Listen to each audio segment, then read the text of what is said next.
जब गईनी हम गावना झारझुर के सखी हम कोइनी बिछावना ए सखी पहले दिने जब गईनी हम गावना झारझुर के सखी हम कोइनी बिछावना पिया से हौले न देन हो गई मोर सामान रे मोर सामान ये सखी फेन हो गई मोर सामान ये सखी फेन हो गई मोर सामान आहिरे मई GSL recording studio Riga Sitamarhi.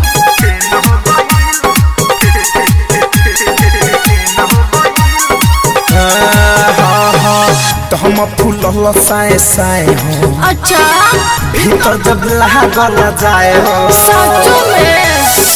आहिरे मई तो हम फूल साए साए हो भीतर जब लागल जाए हो दिलवा हमारे तो बेचैन हो गई मोर सामान रे मोर सामान ये सखी फेन हो गई मोर सामान ये सखी फेन हो गई मोर सामान आहिरे मई music by Saurabh Govil DJ Vikas Riga Sitamarhi.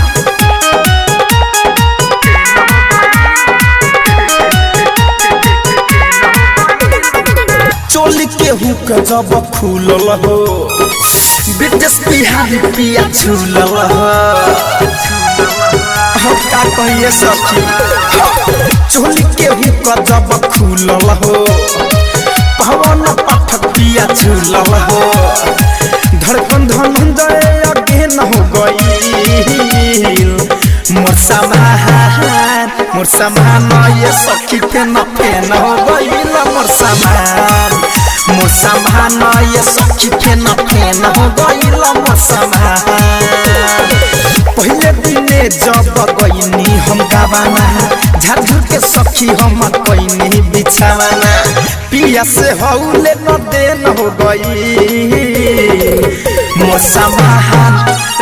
सामान ये सखी फेन हो गई मोर सामान